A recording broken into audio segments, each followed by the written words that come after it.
Hello dear students. तो देखिए, हमारे चैप्टर पी ब्लॉक में लास्ट लेक्चर में हमने ओजोन के बारे में पढ़ा था। ठीक है ना, कि ओजोन को कैसे हम प्रिपेयर कर सकते हैं by the silent electric discharge with O2।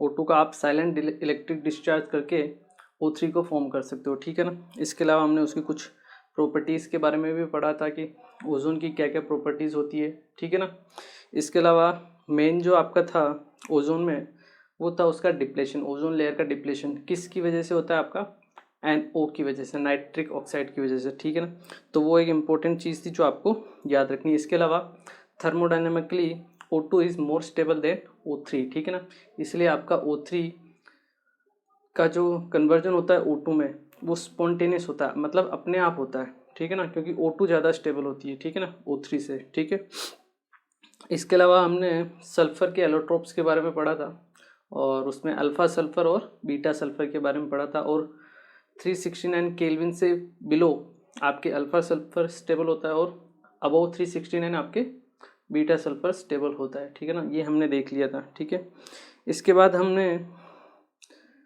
वहीं से आज आगे स्टार्ट करेंगे और आज हम सल्फ़र के कंपाउंड्स के बारे में पढ़ते हैं। तो सबसे फर्स्ट जो आपका कंपाउंड आता है that is SO2, sulphur dioxide. ठीक है, तो चलिए हम उसके बारे में पढ़ते हैं। आपका जो कंपाउंड है सल्फ़र का that is SO2, sulphur dioxide.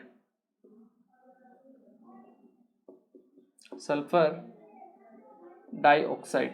ठीक है, अगर हम इसकी बात करें सल्फ़र डाइऑक्साइड की, तो एक कलरलेस गैस होती है with pungent smell. SO2 is a colorless gas with pungent smell।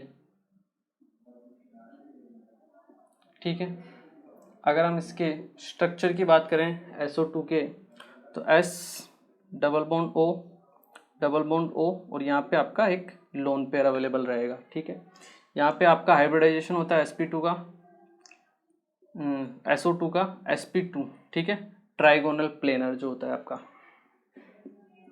या फिर आपके पास लोन पेयर अवेलेबल है तो इसका जो स्ट्रक्चर हो जाएगा वो प्लेनर की जगह एक बेंट हो जाएगा, या तो बेंट या इसे हम क्या बोलेंगे एंगुलर, ये इसका शेप हो जाएगा। ठीक है, ये तो आपका स्ट्रक्चर रहा। ठीक है, तीसरी बात अगर हम देखें इसके मेथड ऑफ प्रिपरेशन कौन कौन से हो सकते हैं। प्रिपरेशन अगर हम देखें कि हम इसे कैसे बना सकते हैं, तो देखिए SO2 क्या है, इसको बनाने के 3-4 मेथड है अपने पास। ठीक है ना, पहला सिंपल मेथड क्या है, बाय बर्निंग इन O2 की प्रेजेंस में आप इसको बर्न कर दीजिए, या फिर आप इसको एयर में बर्न कर दीजिए सल्फर को, तो उससे आपको SO2 गैस मिलती है। तो फर्स्ट आपका मेथड क्या रहेगा, by burn sulphur in presence of air और O2। ठीक है, तो आपको क्या मिलेगी, सबसे पहले SO2 गैस मिलेगी, sulphur plus O2 gives you SO2। ठीक है ना, तो ये एक इम्पोर्टेंट रिएक्शन तो है ही सी। ठीक है, इसके अलावा अगर हम इसकी सेकंड रिएक्शन देखें तो आपके जो मेटलर्जिकल पार्ट होते हैं, जैसे इंडस्ट्री में हम देखते हैं जैसे सल्फाइड ओर्स होते हैं। ठीक है ना, उनसे भी एज ए बाई प्रोडक्ट हम SO2 को फॉर्म कर सकते हैं। ठीक है ना, सल्फाइड्स और होते हैं आपके FeS2 टाइप के जितने भी और होते हैं। ठीक है ना, उनसे हम as a by product SO2 gas को हम ऑब्टेन कर सकते हैं। we can obtain SO2 as a byproduct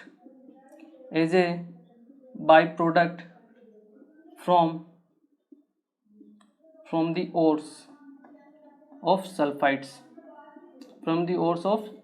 sulfides industries में हम ऑब्टेन कर सकते हैं। जैसे आपके FeS2 आयरन पायराइड्स। ठीक है, इसकी आप रोस्टिंग कर दीजिए। ठीक है, मतलब ऑक्सीजन के साथ रिएक्शन करवा दीजिए from the ores of sulphide by roasting में क्या होगा, आप ऑक्सीजन के साथ रिएक्शन कराएंगे तो आपको क्या मिलेगा, एक तो Fe2O3। ठीक है, और साथ में मिलता है आपको SO2। ठीक है, आप रिएक्शन को बैलेंस भी कर सकते हो, 2 2 ठीक है, 8SO2 8SO2, ऑक्सीजन आपके पास 11O2, 6 + 16 22 11O2, ठीक है ना। तो ये दो आपके सिंपल मेथड्स हैं, ठीक है। एक बार आप इन्हें नोट कीजिए, फिर इसके बाद हम दो और मेथड हैं इसके SO2 फॉर्म करने के, वो भी हम पढ़ लेते हैं, ठीक है ना। एक बार आप इसे नोट कीजिए। ओके, देखिए अब हम इसकी कुछ और प्रिपरेशन के मेथड्स देख लेते हैं। आपके दो तो हमने पढ़े लिए हैं, ठीक है ना।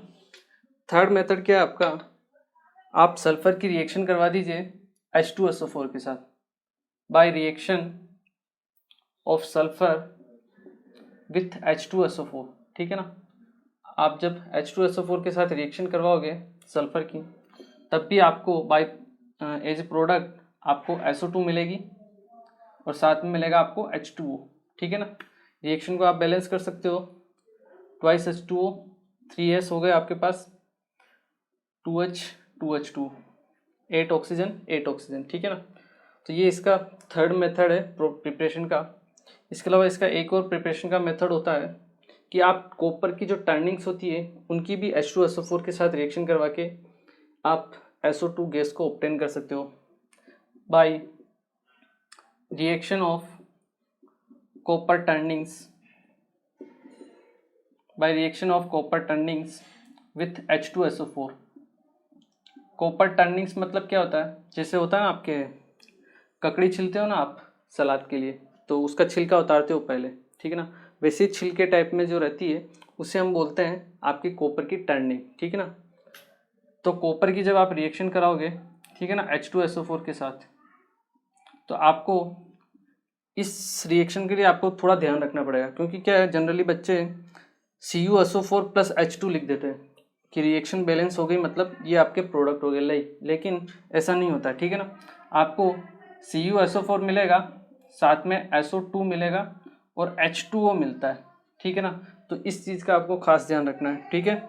आप रिएक्शन को बैलेंस भी कर सकते हो, 2H2SO4 H2SO4 2 सल्फर हो गए, Cu 4 हाइड्रोजन, तो 2 हाइड्रोजन हो गए, ऑक्सीजन 8 है, 4 2 8, ठीक है ना।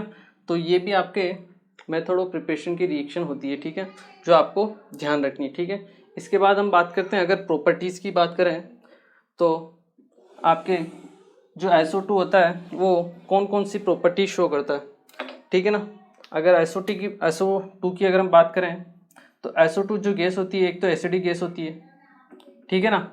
क्या होती है आपकी, एक SO2 एसिडिक गैस होती है, ठीक है। SO2 आप पॉइंट बना के लिख सकते हो, SO2 is an acidic gas, आपके एसिडिक गैस होती है, ठीक है। बिकॉज when it react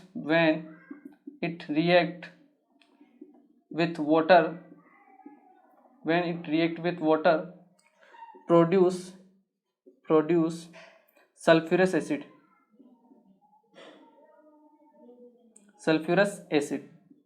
ठीक है ना। आपके सल्फ्यूरस एसिड प्रोड्यूस करती है, लाइक SO2 जब आपकी रिएक्शन करेगी किसके साथ, वाटर के साथ, H2O, तो H2SO3 फॉर्म होती है, ये होती है आपकी सल्फ्यूरस एसिड,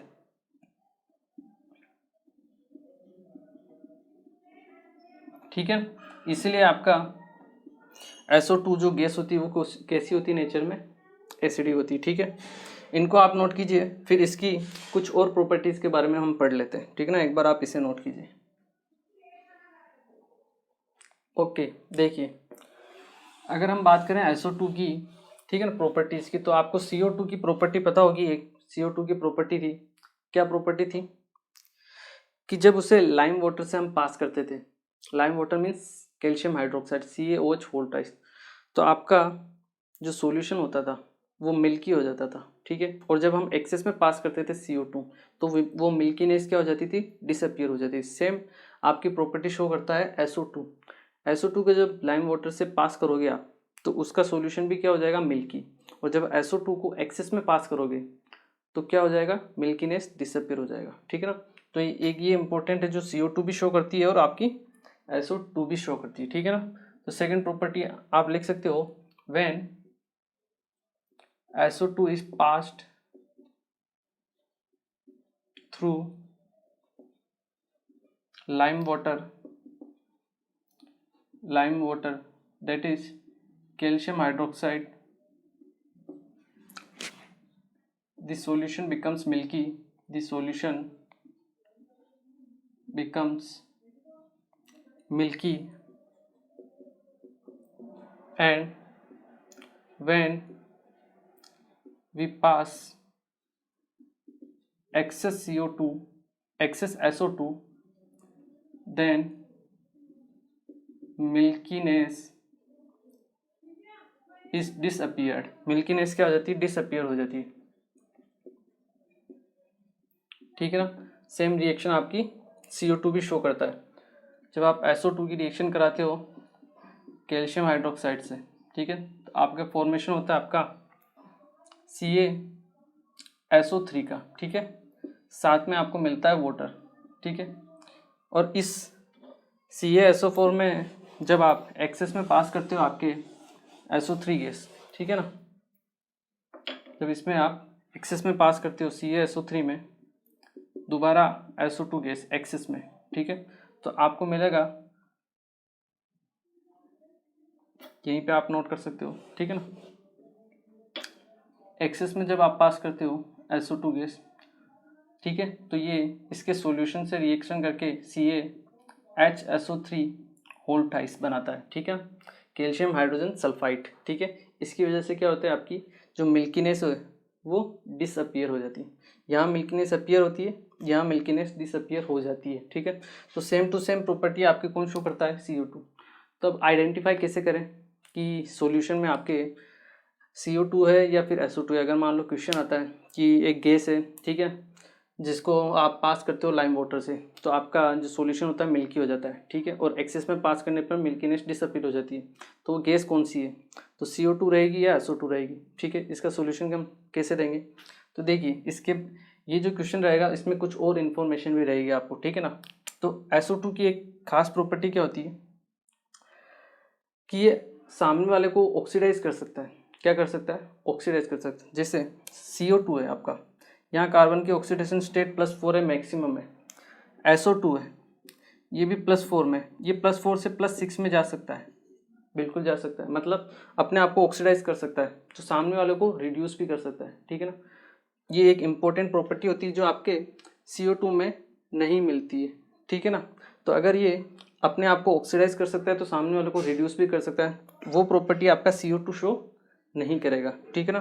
तो हम इससे आइडेंटिफाई करते हैं कैसे कि जो SO2 होती है वो एक स्ट्रॉन्ग आपका रिड्यूसिंग एजेंट की तरह भी वर्क करती है। नेक्स्ट प्रॉपर्टी हम क्या लिख सकते हैं? SO2 कैन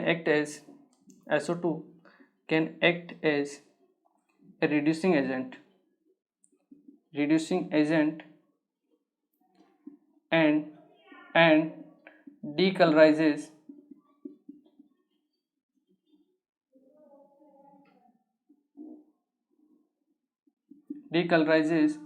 the, आप ले लीजिए क्रोमेट आयन या फिर आप ले लीजिए परमैंगनेट आयन,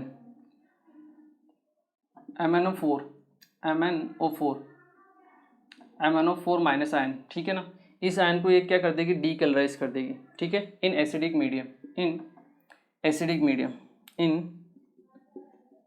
मीडियम, ठीक है। तो जैसे हमने SO2 लिया और साथ में लिया आपका MnO4 माइनस, ठीक है, ये इसको क्या करेगी? रिड्यूस करेगी, ठीक है, आपके एसिडिक मीडियम में, मतलब H+ की प्रेजेंस में, ठीक है। Mn यहाँ पे कौन सी ऑक्सीडेशन स्टेट में है? +7, ठीक है, +7 से ये पहुंच जाता है आपका +2 में, ठीक है। यहाँ इसका कलर होता है आपका MnO4 होता है, इसका कलर होता है आपका पर्पल, ठीक है। ये इसको कन्वर्ट कर देगा कलरलेस में। कहाँ कन्वर्ट कर देगा? कलरलेस में, या फिर इसका कलर हल्का सा स्लाइटली पिंक भी होता है, ठीक है ना, कहीं कहीं आपको लाइट पिंक भी दिखेगा, ठीक है ना। तो वो एकदम लगभग कलरलेस की कैटेगरी में आएगा, ठीक है ना। कलरलेस लिखा हो या फिर लाइट पिंक लिखा हो, ठीक है ना, हल्का सा पिंक रहता है। तो पर्पल को किस में कन्वर्ट कर देगा? कलरलेस में या फिर लाइट पिंक में, ठीक है। और SO2 खुद कन्वर्ट किस में हो जाएगा? SO4 2 माइनस में। यहाँ पे +6 ऑक्सीडेशन स्टेट है, यहाँ पे कितनी थी? +4, ठीक है। तो अपने आप को ऑक्सीडाइज कर लेगा और सामने वालों को क्या करेगा, रिड्यूस करेगा। तो ये जो प्रॉपर्टी आपकी CO2 शो नहीं करता है, ठीक है ना। इसके अलावा ये आपके जो क्रोमेट आयन होते हैं जैसे Cr2O7 जिसका कलर आपका होता है, ठीक है ना, उसको भी ये डीकलराइज कर देता है, ठीक है ना। तो ये भी इसकी एक इम्पोर्टेंट प्रॉपर्टी होती है जो वो भी हम लिख सकते हैं, ठीक है ना, कि SO2 converts orange chromate ion. Orange chromate ion means आपका Cr2O7 2 minus ion into green Cr3 plus ion, ठीक है ना। तो ये इसको भी आपके रिड्यूस कर देता है, ठीक है। जैसे SO2 है, ठीक है, ये रिएक्शन आपके Cr2O7 2 माइनस से रिएक्शन करेगा, ठीक है, और Cr3 प्लस में इसको रिड्यूस कर देगा, साथ में SO4 2 माइनस में आपको मिल जाएगा, ठीक है ना। अपने आप को क्या कर लेगा, ये ऑक्सीडाइज कर लेगा और दूसरे को रिड्यूस कर देगा, ठीक है ना। तो ये भी इसकी एक इम्पोर्टेंट प्रॉपर्टी होती है, ठीक है। इसके अलावा इसकी एक रिएक्शन और होती है, ठीक है ना, कि आप इसका ऑक्सीडेशन करवा दीजिए SO2 का, ठीक है ना, तो आपको SO3 गैस मिलती है। वो भी इसकी एक इम्पोर्टेंट प्रॉपर्टी होती है। एक बार आप इसे नोट कीजिए, फिर मैं उस आपकी वो प्रॉपर्टी भी मैं आपको बता देता हूँ, ठीक है। देखिए अब मैं आपको वो रिएक्शन भी एक बार दिखा देता हूँ, ठीक है, कि SO2 जब रिएक्शन शो करती है O2 के साथ है, ठीक है ना, when SO2 reacts with oxygen in presence of V2O5 catalyst form SO3 form करती है, ठीक है ना, like SO2 plus half O2 gives you SO3, ठीक है ना। तो SO3 केस बनाने की भी ये एक इम्पोर्टेंट प्रोसेस होती है कि आप SO3 कैसे फॉर्म कर सकते हो, SO2 प्लस हाफ O2, उससे भी आपको SO3 मिलती है, ठीक है। और आपका कैटेलिस्ट कौन सा रहेगा, आपका V2O5, ठीक है। तो ये कुछ इंपॉर्टेंट प्रॉपर्टीज और रिएक्शंस थी किसकी, SO2 की, ठीक है। इन्हें नोट कीजिए आप। उसके बाद हम पढ़ते हैं SO3 के बारे में, ठीक है। एक बार आप इन्हें नोट कीजिए, ओके। देखिए अब हम पढ़ते हैं आपके second compound of sulphur, that is SO3 sulphur trioxide, ठीक है। सल्फर ट्राईऑक्साइड कैसे हम फॉर्म करते हैं, उसकी क्या क्या रिएक्शन होती है और उसकी क्या क्या प्रॉपर्टीज होती है, ठीक है। देखिए SO3 सल्फर ट्राईऑक्साइड, ठीक है। देखिए अगर हम सल्फर ट्राईऑक्साइड की बात करें तो सबसे पहले हम इसके स्ट्रक्चर की बात करते हैं, ठीक है ना। S triple bond O, double bond O, double bond O और डबल बॉन्ड आपका O, ठीक है। सिंपल हाइब्रिडाइजेशन है आपका 1 2 3 sp2, ठीक है, ट्राइगोनल प्लेनर, ठीक है। इसके अलावा ये भी नेचर में एसिडिक होती है, क्यों, क्योंकि वाटर के साथ जब ये इसकी रिएक्शन होती है तो आपका एसिड फॉर्म होता है, ठीक है ना। तो आप लिख सकते हो SO3 गैस और SO3 is an acidic gas, क्या है आपके एसिडिक गैस होती है, ठीक है, and reacts with water and when reacts with water produce H2SO4 strong acid form करती है।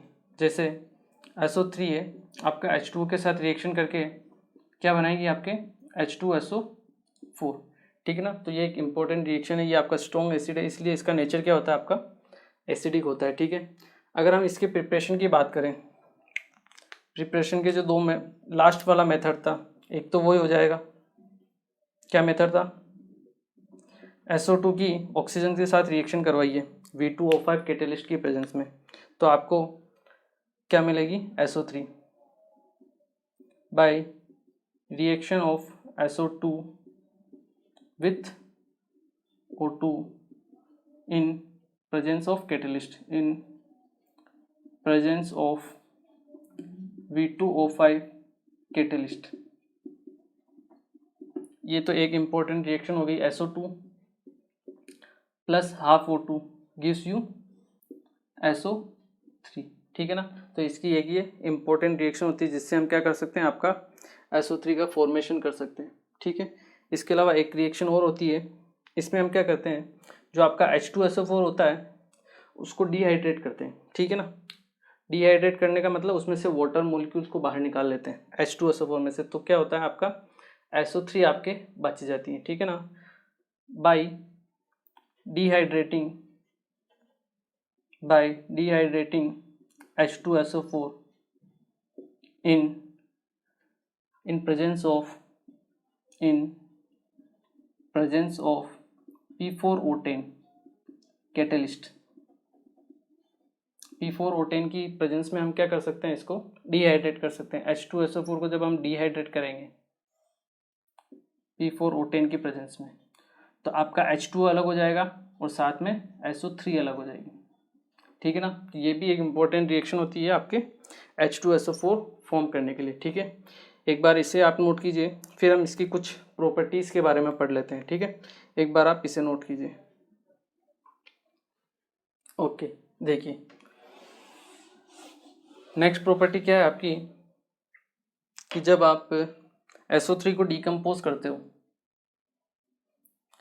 SO3 को आप जब डिकम्पोज करते हो 1000 डिग्री सेल्सियस टेम्परेचर पे, तो ये SO2 और O2 में दोबारा कन्वर्ट हो जाती है, ठीक है ना।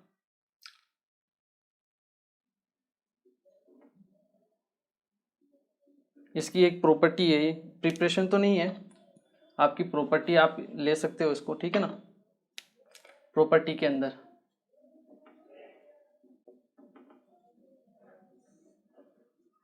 when SO3 is decomposes at 1000 degree Celsius, it convert to SO2।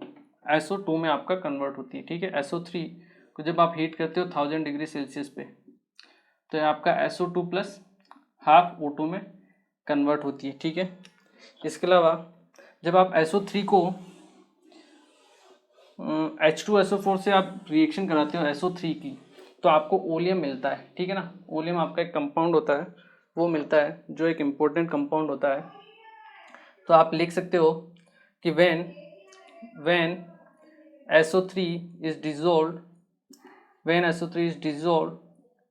in H2SO4, when SO3 is dissolved in H2SO4, it forms oleum, ठीक है ना। एक कंपाउंड होता है जो इम्पोर्टेंट होता है आपका H2SO4 प्लस SO3, ठीक है। इससे आपके बनता है H2H2O7, इसे हम क्या बोलते हैं, ओलियम,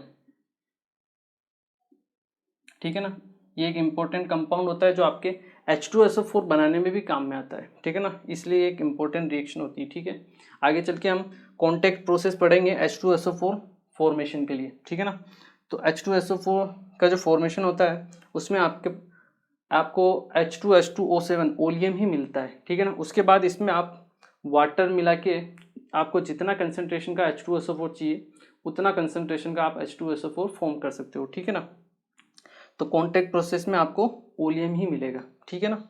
वो हम देखते हैं, हमारी नेक्स्ट प्रोसेस वही है आपके H2SO4 सल्फ्यूरिक एसिड, ठीक है।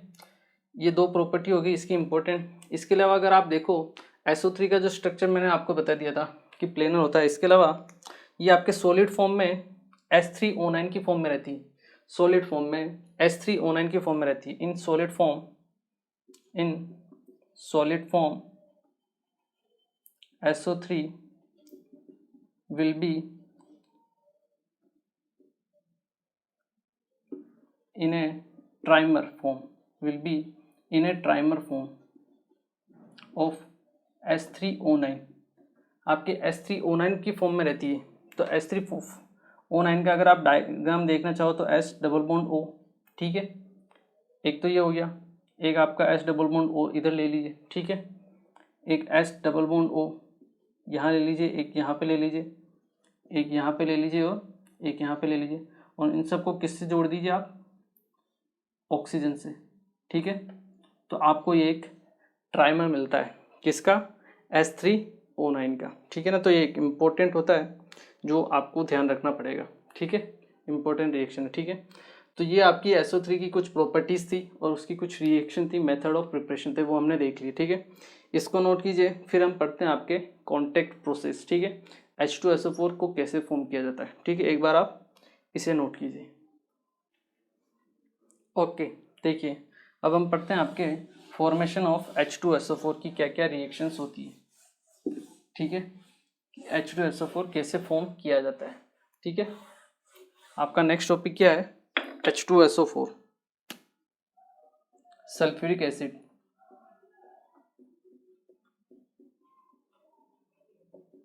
Sulphuric acid king of acids भी इसे बोला जाता है, ठीक है, किंग्स ऑफ एसिड्स, ठीक है। तो इसके मेथड की जो प्रिपरेशन होती है वो होती है आपकी कॉन्टैक्ट प्रोसेस। कौन सी होती है आपकी? Contact process.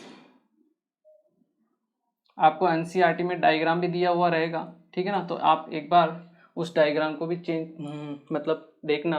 अलग अलग चेम्बर्स होते हैं जिनमें आपके प्रोसेस होती है, ठीक है ना। वो किस किस स्टेप में होती है वो मैं आपको दिखा देता हूँ। 3 ही मेन आपकी स्टेप्स होती है, ठीक है ना। तो सबसे पहले हम देखते हैं आपका प्रिपरेशन, ठीक है, कि प्रिपेयर कैसे किया जाता है। अगर हम बात करें प्रिपरेशन की तो इसकी मेनली 3 स्टेप्स होती है, ठीक है। फर्स्ट स्टेप में क्या है? आप SO2 बनाते हो। क्या बनाते हो? SO2, ठीक है, सल्फर को बर्न करके इन ऑक्सीजन, ठीक है ना। स्टेप 1 अगर आप देखना चाहो तो आप लिख सकते हो by burning of sulphur in presence of air. आप सल्फर को बर्न कीजिए, ठीक है, सल्फर S+O2, आपको क्या मिलेगा? SO2 मिलेगा। तो सबसे पहले आप बनाते हो SO2, फिर आप बनाते हो SO3, ठीक है। उसके बाद आप बनाते हो उससे ओलियम, और फिर ओलियम से हम क्या बनाते हैं? सल्फ्यूरिक एसिड, ठीक है ना। तो ये 2-3 स्टेप हैं इसकी मेन। सबसे पहले क्या आपको SO2 फॉर्म करना है, ठीक है। सेकंड में हम क्या करेंगे? SO2 को कन्वर्ट करेंगे SO3 में। क्या प्रोसेस थी? मैंने आपको बताई थी, कैटालिटिक ऑक्सीडेशन SO2 का, ठीक है ना, इन प्रेजेंस ऑफ V2O5 कैटेलिस्ट, ठीक है, इंपॉर्टेंट है। सेकेंड स्टेप क्या है? By catalytic oxidation of SO2 in presence of V2O5 catalyst, ठीक है। हम क्या ऑब्टेन करते हैं? SO2 plus half O2 gives you SO3, ये आपका V2O5 की प्रेजेंस में, ठीक है। अब ठीक है, ये आपके बन जाती है SO3 बन जाती है, ठीक है, ठीक है। ये तो आपके बन गई आपके SO3। यहाँ पे डेल्टा H जो होता है आपका नेगेटिव होता है। डेल्टा H नेगेटिव होने का मतलब क्या है? ये जो आपकी रिएक्शन है ये क्या है? हाईली एक्सोथर्मिक है, ठीक है। एक्सोथर्मिक हुई मतलब हीट आपकी रिलीज होगी, क्लियर है। तो अगर मैं आपको पूछूं इस रिएक्शन के लिए फेवरेबल कंडीशंस क्या होगी, मतलब टेम्परेचर और प्रेशर की। एक्सोथर्मिक रिएक्शन है, इसके लिए आपको अगर SO3 का फॉर्मेशन ज़्यादा करना है तो एक्सोथर्मिक के लिए आपको हमेशा हमेशा टेम्परेचर क्या करना पड़ेगा? कम करना पड़ेगा, ताकि आपका SO3 का फॉर्मेशन क्या हो? ज़्यादा बने, एज पर the rule of Le Chatelier principle, ठीक है। तो बेस्ट कंडीशन क्या होती है? For best yield we require low temperature. आपको क्या चाहिए? टेम्परेचर लो चाहिए। और प्रेशर के बारे में आप क्या कह सकते हो? ली चैटलियर प्रिंसिपल से ही प्रेशर अगर आप बढ़ाओगे तो ज़्यादा नंबर ऑफ मोल से आपकी रिएक्शन कहाँ जाएगी? कम मोल्स ऑफ रिएक्शन की तरफ। यहाँ आपके 1.5 2 3/2 मोल्स हैं, यहाँ पे आपके 1 मोल ही है। इसका मतलब रिएक्शन आप प्रेशर बढ़ाओगे तो रिएक्शन कहाँ जाएगी? फॉरवर्ड डायरेक्शन में। और अपने को कहाँ चलानी है? फॉरवर्ड में चलानी है, क्योंकि SO3 ज़्यादा बनाना है, ठीक है। So for best yield we require low temperature and high pressure, ठीक है। यहाँ पे लो टेम्परेचर होता है अराउंड 720 केल्विन और प्रेशर होता है आपका 2 बार के इक्वल, ठीक है ना। तो लो प्रेशर का मतलब ये नहीं कि 5-10 डिग्री सेल्सियस, ठीक है ना, ऐसा नहीं होता है। लो टेम्परेचर हम क्या इंडस्ट्रीज़ में बना रहे हैं, ये प्रोसेस जो कर रहे हैं इंडस्ट्रीज़ में कर रहे हैं, तो वहाँ पे आपका 720 केल्विन लगभग कितना होता है, अराउंड 450 डिग्री सेंटीग्रेड के आसपास होता है, ठीक है ना, डिग्री सेल्सियस। तो उसके लिए आपका सेम इंडस्ट्री के लिए 400-500 ये नॉर्मल टेम्परेचर होता है, ठीक है, उतना हाई नहीं माना जाता है। हाई माना जाता है लगभग 1000 से अबो, 1200, 1500, 2000, 3000, वो आपके हाई टेम्परेचर की कैटेगरी में आते हैं एज पर इंडस्ट्रियल नॉर्म्स, ठीक है। लो टेम्प इंडस्ट्रीज़ के लिए आपका 720 केल्विन जो है आपका लो टेम्परेचर ही माना जाएगा, ठीक है। ये तो एक तो ये इंपॉर्टेंट चीज़ जो आपको याद रखनी है, ठीक है। इसके बाद हम क्या करते हैं, इसकी वाटर के साथ रिएक्शन कराते हैं। क्या करवाते हैं, वाटर के साथ रिएक्शन कराते हैं। SO3 की रिएक्शन होती है आपके वाटर के साथ, ठीक है, और आपको मिलता है H2SO4, ठीक है। और ये H2SO4 दोबारा आपका रिएक्शन करता है किसके साथ, SO3 के साथ। H2SO4 दोबारा आपका रिएक्शन किसके साथ करेगा, SO3 के साथ, और आपको मिलता है H2SO7, जिसे हम क्या बोलते हैं, ओलियम। आपको ये मिलता है फाइनल रिजल्ट, ठीक है। अब आपको जितना भी कॉन्सेंट्रेशन का सल्फ्यूरिक एसिड बनाना है, इस ओलियम में आप उतना पानी मिला दीजिए अपने अकॉर्डिंग, और आपकी जो रिक्वायरमेंट है कंसंट्रेशन की, उस हिसाब से आप H2SO4 को फॉर्म कर सकते हो, ठीक है ना। तो और यहाँ से जो आपको H2SO4 मिलता है वो लगभग 96 से 98% तक प्योर होता है आपका H2SO4, ठीक है। सो आप यहाँ पे लिख भी सकते हो, ठीक है ना, इसी के नीचे कि for obtaining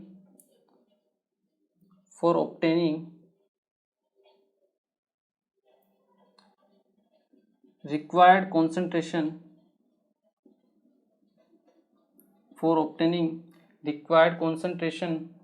of H2SO4 we dilute means इसमें पानी हम मिला देते हैं, ठीक है ना, और वी रिएक्ट, आप ऐसा ले लीजिए, ठीक है ना, we react oleum with water and get H2SO4। आप H2SO4 फॉर्म कर सकते हो। जैसे ये आपका H2S2O7 है, ठीक है, इसमें आप वाटर मिला लीजिए तो आपको H2SO4 मिल जाएगा रिक्वायर्ड कंसंट्रेशन का, ठीक है ना। ये एक इम्पोर्टेंट चीज़ होती है जो आपको ध्यान रखनी है, ठीक है। क्लियर है। यहाँ से आपका 96 से 98% प्योर आपका सल्फ्यूरिक एसिड आपको मिल जाता है, ठीक है। इसको नोट कीजिए आप, फिर हम इसकी एक दो प्रॉपर्टीज़ हैं वो भी देख लेते हैं, ठीक है ना। एक बार आप इसे नोट कीजिए। ओके, देखिए यहाँ से हमें जो मिलता है आपका H2SO4 वो कितना मिलता है, 96 to 98% कॉन्सेंट्रेशन का, ठीक है। तो आप लिख सकते हो we obtain 96 to 98% pure H2SO4 from contact process,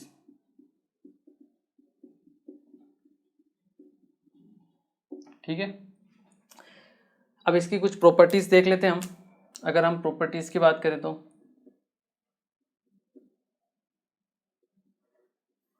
king of acid तो है ही, ठीक है। इसके अलावा ये एक स्ट्रॉन्ग एसिड होता है, ठीक है, और इसकी अगर हम बात करें तो एक स्ट्रॉन्ग ऑक्सीडाइजिंग एजेंट की तरह भी ये वर्क करता है, ठीक है ना। H2SO4 इज एक हाईली विस्कस लिक्विड भी इसको हम बोल सकते हैं। विस्कस लिक्विड मतलब क्या होता है, मतलब एक तो डेंस होता है आपका ये, ठीक है ना। तो हम लिख सकते हैं H2SO4 is very dense and viscous, highly viscous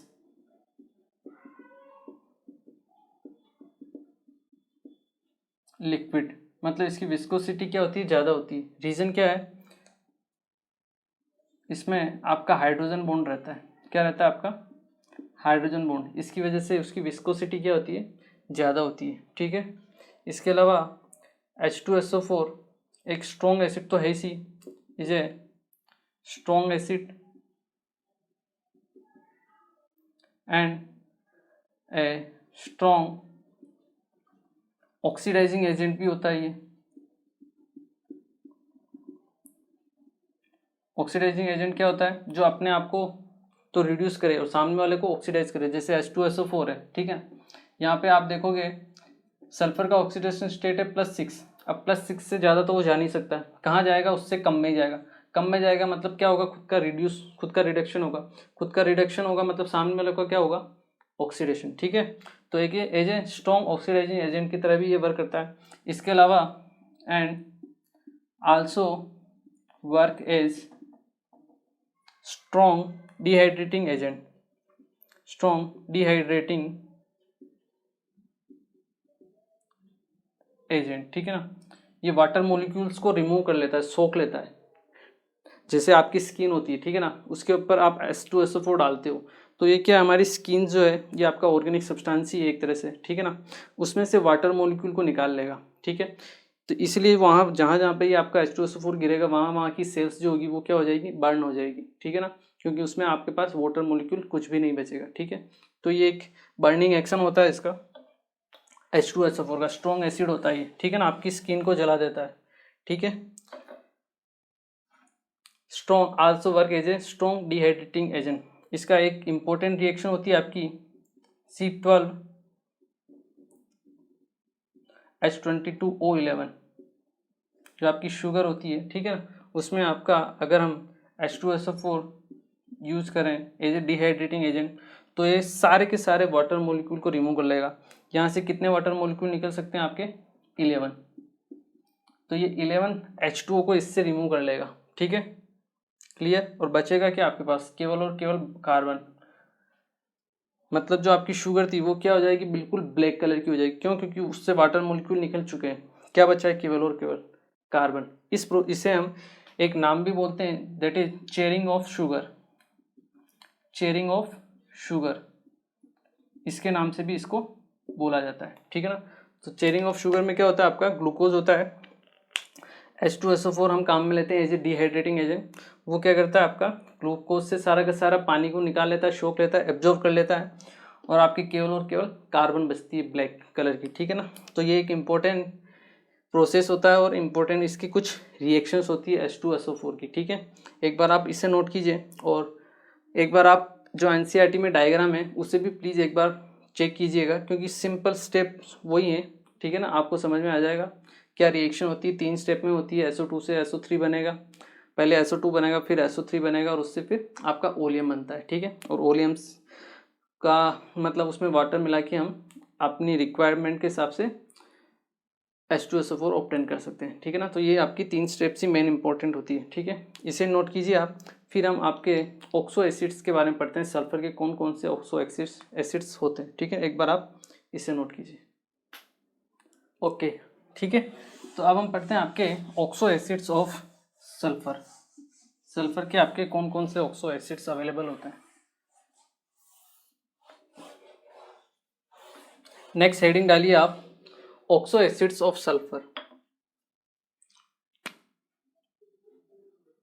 oxo acids of sulphur, ठीक है। अगर हम इसकी बात करें तो इसके मेन 2 आपके ऑक्सो एसिड्स होते हैं। एक होता है आपका H2SO3, ठीक है, और एक होता है आपका H2SO4। इसे हम क्या बोलते हैं? ये लोअर ऑक्सीडेशन स्टेट पे +4, इसे हम बोलते हैं सल्फ्यूरस एसिड। और ये आपका +6 पे है, इसे हम क्या बोलेंगे? Sulphuric acid. मैंने आपको बताया था मैक्सिमम नंबर वाले ऑक्सीडेशन स्टेट वाले को इक और कम वाले को एस, ठीक है।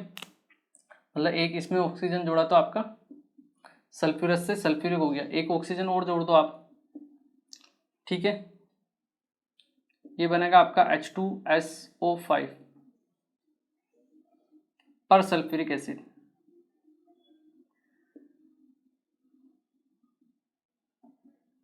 ठीक है, ये हो गया। अगर हम स्ट्रक्चर की बात करें H2SO4 का स्ट्रक्चर कैसा, double bond O OH OH, ये आपका इसका स्ट्रक्चर हो जाएगा, ठीक है। और उसके बाद अगर हम बात करें इसमें क्या होगा, H2O एक ऑक्सीजन कम हो जाएगा, यहाँ पे ऑक्सीजन कम हो जाएगा और यहाँ पे एक लोन पेयर आ जाएगा like this, S double bond O OH OH और एक आपके पास लोन पेयर, ठीक है। तो इस टाइप का स्ट्रक्चर हो जाएगा। ये आपका पर सल्फ्यूरिक एसिड, ठीक है, इसे हम केरोस एसिड भी बोलते हैं, केरोस एसिड, ठीक है। ये चीज़ भी आपको ध्यान रखनी है, ठीक है। अगर इसको मल्टीप्लाई 2 करके, इसकी 2 यूनिट को मल्टीप्लाई करके उसमें से एक H2O को माइनस कर देते हैं तो आपके बनता है पायरो। क्या बनता है? पायरो। क्या फॉर्मूला बनेगा आपका? H2SO7। इसे हम क्या बोलते हैं? Pyrosulphuric acid. क्या बोलते हैं? पायरो सल्फ्यूरिक एसिड, ठीक है। या इसे हम ओलियम भी बोलते हैं, ठीक है। इसमें अगर आप एक ऑक्सीजन और ऐड कर दो तो ये आपके बनता है H2SO8, ठीक है। इसका अगर डायग्राम आप देखना चाहो तो S double bond O double bond O, एक OH तो इधर, ये जो दूसरा OH है और जो दूसरे मॉलिक्यूल का OH रहेगा, उन दोनों में से आपका H2O माइनस हो जाएगा, बचेगा क्या आपके पास? S double bond O and OH, ठीक है। H2SO8, ठीक है। इसमें अगर हम बात करें, इसको हम क्या बोलेंगे? इसका नाम होगा आपका परऑक्सी डाइसल्फ्यूरिक एसिड, डाइसल्फ्यूरिक एसिड या एसिड, परऑक्सी डाइसल्फ्यूरिक एसिड इसे हम बोलते हैं, या फिर इसे हम मार्शल एसिड भी बोलते हैं, मार्शल्स एसिड, ठीक है। इसका भी एक और नाम होता है, ठीक है। एक ऑक्सीजन ऐड हो गया तो यहाँ पे आपका एक परऑक्सी लिंकेज आ जाएगा, SOO फिर S, ठीक है। ये इंपॉर्टेंट है, ठीक है। इसके अलावा अगर हम H2SO4 में से एक सल्फर को रिप्लेस कर देते हैं, क्या हम करें? H2SO4 में से एक ऑक्सीजन को रिप्लेस करके एक सल्फर लगा दें, ठीक है ना। रिप्लेस 1 ऑक्सीजन विथ सल्फर, एक ऑक्सीजन को आप रिप्लेस कर दो सल्फर के साथ, तो उससे हम बोलते हैं थायो। जब भी ऑक्सीजन को रिप्लेस किया जाता है सल्फर से तो एक वर्ड जुड़ता है जिसे हम बोलते हैं थायो। तो आपके H2S2O3 बनेगा, ठीक है, जिसे हम क्या बोलते हैं? थायो सल्फ्यूरिक एसिड, थायो सल्फ्यूरिक एसिड, ठीक है। तो ये आपके कुछ ऑक्सो एसिड्स की कैटेगरी होती है। एक आपके थायो एसिड सीरीज भी होती है, ठीक है ना, वो भी मैं आपको लिखवा देता हूँ। थायोनिक सीरीज होती है, ठीक है ना। एक होती है आपके थायोनिक सीरीज, थायोनिक सीरीज या थायोनिक एसिड सीरीज। इसका फॉर्मूला होता है आपका H2SXO6, ठीक है। X की वैल्यू 2 से ज़्यादा होती है, ठीक है ना, हमेशा। अगर हम X की वैल्यू 2 लिखते हैं तो आपके पास फॉर्मूला बनता है डाईथायोनिक एसिड, डाईथायोनिक एसिड। क्या फॉर्मूला बनेगा आपके पास? S double bond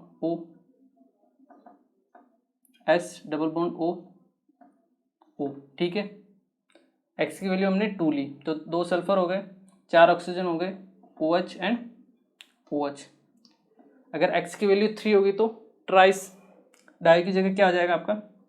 ट्राईथायोनिक acid, trithionic acid.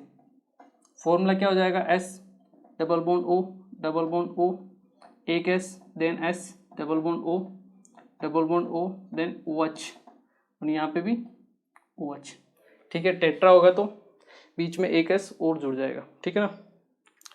तो SSS बॉन्ड जो होगा आपका, जैसे X की वैल्यू 3 हुई तो आपके SS बॉन्ड कितने हैं आपके पास? X की वैल्यू मान लो 2 है तो SS बॉन्ड है आपके पास 1, X की वैल्यू 3 है, ट्राईथायोनिक एसिड है, तो SS बॉन्ड की वैल्यू कितने SS बॉन्ड होंगे?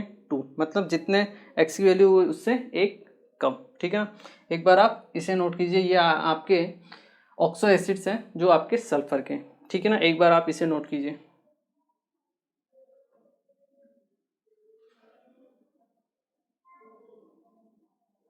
ओके, तो देखिए आज के लेक्चर में हमने SO2 के बारे में पढ़ा, SO3 के बारे में पढ़ा, उनके क्या क्या प्रिपरेशन मेथड होते हैं, उनकी क्या क्या प्रॉपर्टीज़ होती है, ठीक है। इसके बाद हमने कॉन्टैक्ट प्रोसेस देखा H2SO4 के लिए, ठीक है। और उसके बाद लास्ट में हमने देखा ऑक्सो एसिड्स ऑफ सल्फर, ठीक है। तो यहाँ पे हमारी जो आपकी ऑक्सीजन फैमिली है ये कंप्लीट होती है, ठीक है। और नेक्स्ट लेक्चर में हम स्टार्ट करेंगे आपकी हेलोजन फैमिली को, ठीक है। तो मिलते हैं नेक्स्ट लेक्चर हेलोजन फैमिली के साथ। Thank you.